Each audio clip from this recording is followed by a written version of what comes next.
Kalau petani nilam baru sibuk cari bibit setelah panen, biasanya tanam berikutnya bakal terlambat. Akibatnya lahan kosong, produksi berhenti, dan penghasilan ikut tertunda. Padahal ada cara yang jauh lebih efisien. Di video ini, saya akan berbagi pengalaman bagaimana saya menyiapkan bibit jauh sebelum panen, sehingga siklus tanam bisa terus berjalan tanpa banyak jeda. Assalamualaikum warahmatullahi wabarakatuh. Selamat datang kembali di channel ini. Di sini kita belajar bersama seputar budidaya nilam berdasarkan pengalaman langsung di lapangan. Semoga apa yang saya bagikan bisa menjadi tambahan referensi bagi teman-teman sekalian. Menurut pengalaman saya, salah satu kesalahan yang sering terjadi adalah baru mencari bibit ketika tanaman sudah dipanen. Akibatnya, proses tanam berikutnya menjadi mundur. Padahal semakin lama lahan kosong, semakin lama pula kita menunggu hasil berikutnya. Itulah sebabnya saya selalu menyiapkan bibit sebelum masa panen tiba.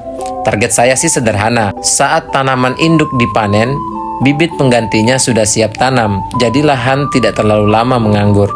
Strategi seperti ini memang membutuhkan sedikit tambahan pekerjaan di awal. Namun dalam jangka panjang, pekerjaan menjadi lebih ringan dan siklus produksi lebih teratur. Langkah pertama adalah membuat bedengan khusus untuk pembibitan. Bedengan ini saya pisahkan dari lahan produksi agar perawatannya lebih mudah untuk dilakukan. Media tanam dibuat gembur sehingga akar bibit lebih cepat berkembang. Lokasinya juga saya pilih yang mudah mendapatkan air dan tidak tergenang ketika hujan.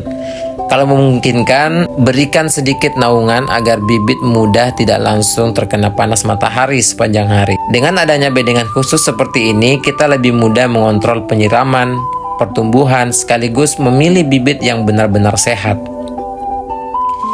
Nah, ini yang sering ditanyakan. Kapan waktu terbaik mengambil bibit? Kalau pengalaman saya, bibit saya ambil ketika tanaman induk berusia sekitar 4 bulan. Kenapa bukan saat mendekati panen? Karena pada umur sekitar 6 bulan tanaman sudah memasuki fase panen. Saya ingin tanaman fokus membentuk daun dan kandungan minyaknya. Kalau terlalu banyak mengambil batang atau pucuk menjelang panen, saya khawatir pertumbuhan tanaman terganggu dan hasil minyak yang akan dihasilkan bisa berkurang. Oleh karena itu, saya memilih mengambil bibit lebih awal. Batang atau pucuk yang dipilih juga berasal dari tanaman yang sehat, kuat, bebas penyakit, dan pertumbuhannya bagus. Bibit yang berasal dari indukan sehat biasanya memiliki peluang tumbuh yang lebih baik. Setelah bibit kita ambil, langkah berikutnya adalah menanamnya di bedengan. Sebelum ditanam, saya memastikan media tanam sudah cukup lembab. Bibit ditancapkan dengan posisi tegak agar akar lebih mudah terbentuk. Setelah itu dilakukan penyiraman secukupnya. Yang paling penting selama masa awal adalah menjaga kelembapan media tanam. Jangan terlalu kering, tetapi juga jangan terlalu becek. Selama beberapa minggu pertama, saya rutin mengecek bibit. Kalau ada yang mati atau terserang penyakit, saya akan langsung pisahkan agar tidak mempengaruhi bibit yang lainnya. Menurut saya, keuntungan terbesar bagi petani menggunakan sistem bedengan adalah kita memiliki stok bibit yang selalu tersedia. Yang menarik lagi, setelah bibit berumur sekitar 1 bulan di bedengan, bibit tersebut sudah bisa dipangkas lagi untuk menghasilkan calon bibit berikutnya. Artinya apa? Dari satu bibit, kita bisa menghasilkan bibit baru secara bertahap. Kalau dikelola dengan baik, kebutuhan bibit untuk penanaman berikutnya bisa dipenuhi dari kebun kita sendiri. Jadi, tidak perlu lagi terus-menerus membeli bibit dari luar. Selain menghemat biaya, kualitas bibit juga lebih mudah kita kontrol karena berasal dari tanaman yang sudah kita kenal performanya.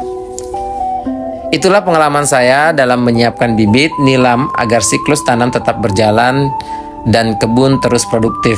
Kalau teman-teman memiliki cara yang berbeda atau pengalaman lain, silakan tulis di kolom komentar. Kita belajar bersama. Semoga video ini bermanfaat untuk para petani nilam dimanapun teman-teman berada. Jangan lupa dukung channel ini dengan cara subscribe, like, dan bagikan video ini agar semakin banyak petani yang mendapatkan manfaatnya. Terima kasih sudah menonton. Wassalamualaikum warahmatullahi wabarakatuh.